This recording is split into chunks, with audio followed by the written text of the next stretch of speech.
Nah,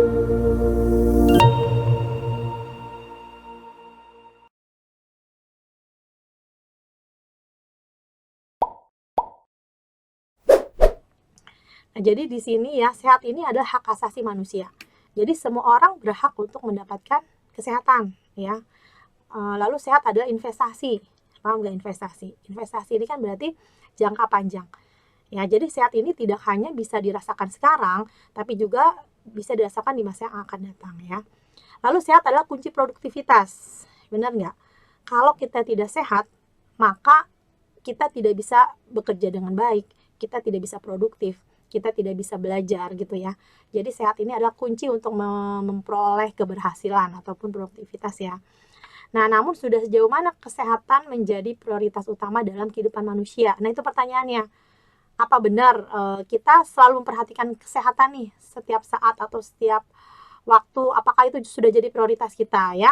Sepertinya kalau kita lihat tadi ya, masih banyak nih permasalahan yang ada di masyarakat. Jadi kayaknya untuk untuk kesadaran atau bagaimana masyarakat tuh menilai kesehatan, ternyata memang masih banyak masyarakat yang kurang peduli akan kesehatan. Kita lihatnya dari mana nih? Kita lihat dari mana ya, misalnya perilaku hidup masyarakat tadi yang belum sehat ya, masih banyak terkait perilaku merokok, buang sampah sembarangan, buang air besar sembarangan ya. Berarti ini kan kita bisa lihat bahwa masyarakat belum memandang kesehatan itu sebagai sesuatu yang penting ya. Mungkin bisa juga ketika kita baru memikirkan kesehatan ketika kita sakit ya. Ketika kita sakit baru nih kita sadar, oh ternyata sehat itu mahal ya gitu ya. Ternyata sehat itu sangat berharga. Terkadang mungkin kita baru merasakan manfaat sehat apabila kita sakit.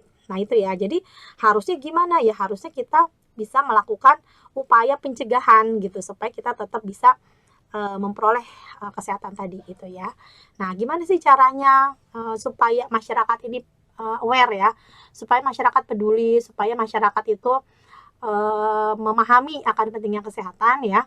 Maka perlu adanya usaha yang terorganisir agar masyarakat aware atau sadar akan kesehatannya ya. Nah, gimana caranya nih? Nah, berarti di sini adalah peran dari ilmu kesehatan masyarakat ya.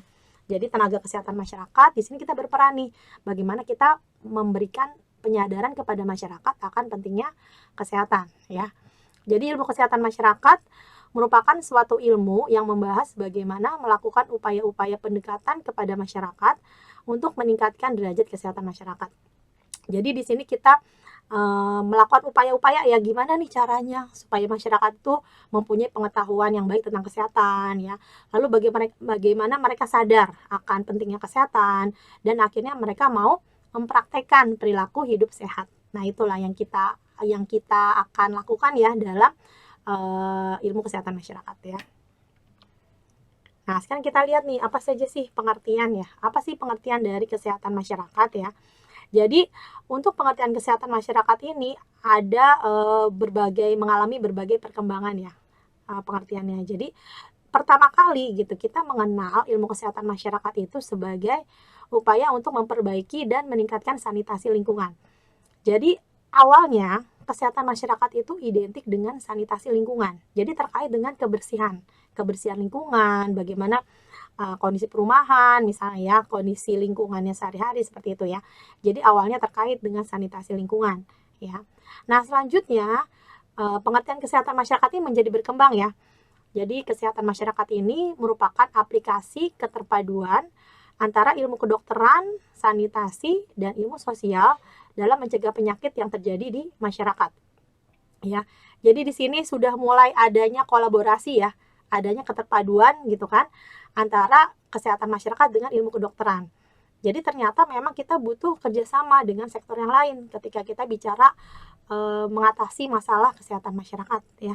Nah, selain kita ada kerjasama dengan kedokteran, nah kita juga diperlukan adanya ilmu sosial ya, ilmu sosial dalam mencegah penyakit yang terjadi di masyarakat. Jadi tidak hanya ilmu medis, ilmu kedokteran, namun diperlukan ilmu sosial karena kita berhadapan dengan masyarakat. Ya pastinya kita memerlukan ilmu sosial dalam memberikan edukasi kepada masyarakat ya.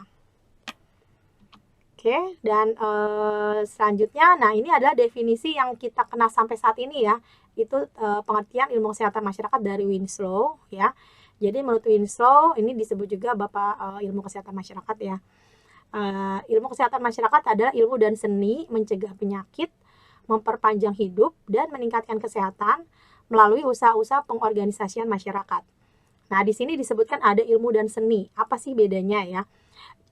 Jadi kalau ilmu ini lebih kepada teorinya ya. Ilmu ini lebih kepada teorinya ya. Sedangkan seni ini lebih kepada praktek. Jadi ilmu dan seni. Jadi kita bicara kesehatan masyarakat ini adalah terkait dengan teorinya dan bagaimana prakteknya, pendekatannya kepada masyarakat ya. Makanya disebut ilmu dan seni ya.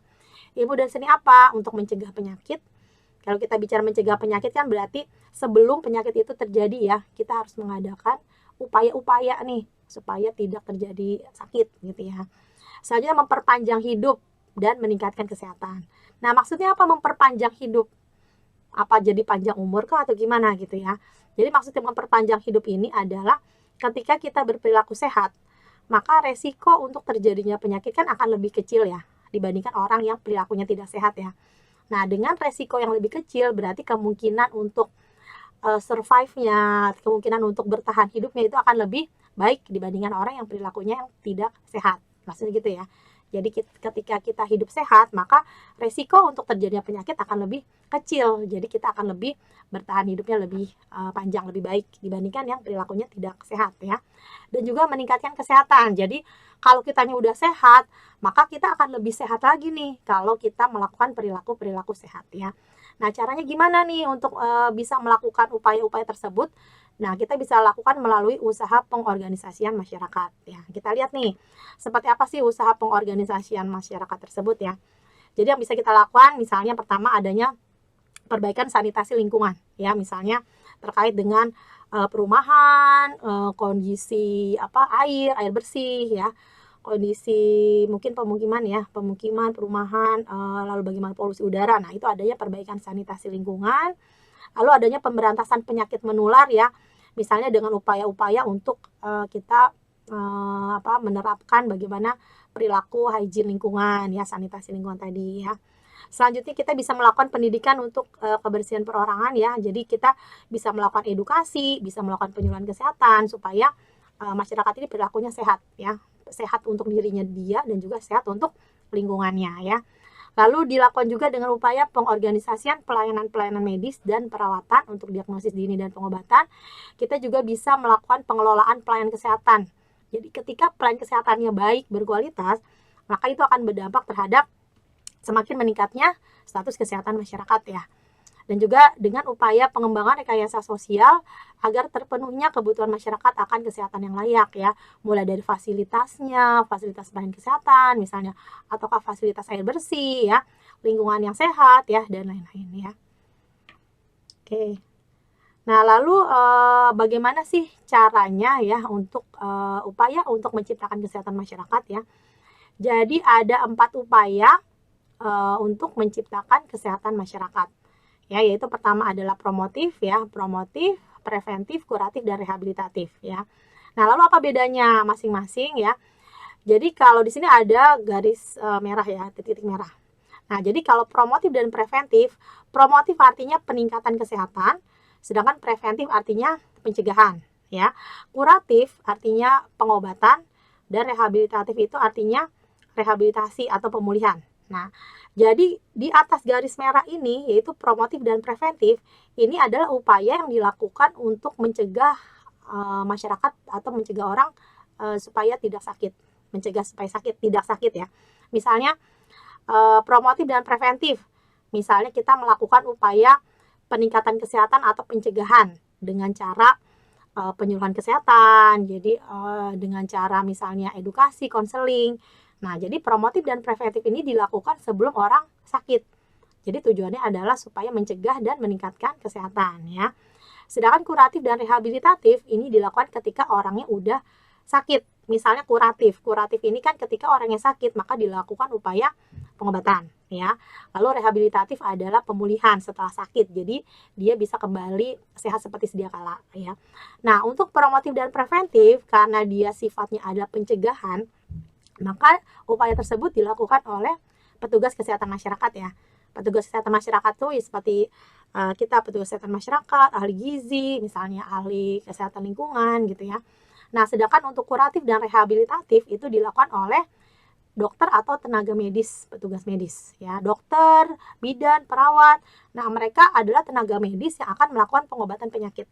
Jadi perlu dibedakan ya, kalau untuk petugas kesehatan masyarakat kita hanya ada di ranah promotif dan preventif, hanya pencegahannya saja ya. Tapi ketika dia udah sakit, maka dia akan ditangani oleh dokter atau petugas medis, yaitu dilakukan pengobatan dan pemulihan kesehatan ya. Oke, baik rekan-rekan mahasiswa, demikian telah kita bahas ya mengenai pengertian kesehatan masyarakat dan masalah kesehatan yang muncul di masyarakat. Di video berikutnya, Anda akan mempelajari pendekatan kesehatan masyarakat dan kedokteran. Tetap semangat dan sampai jumpa.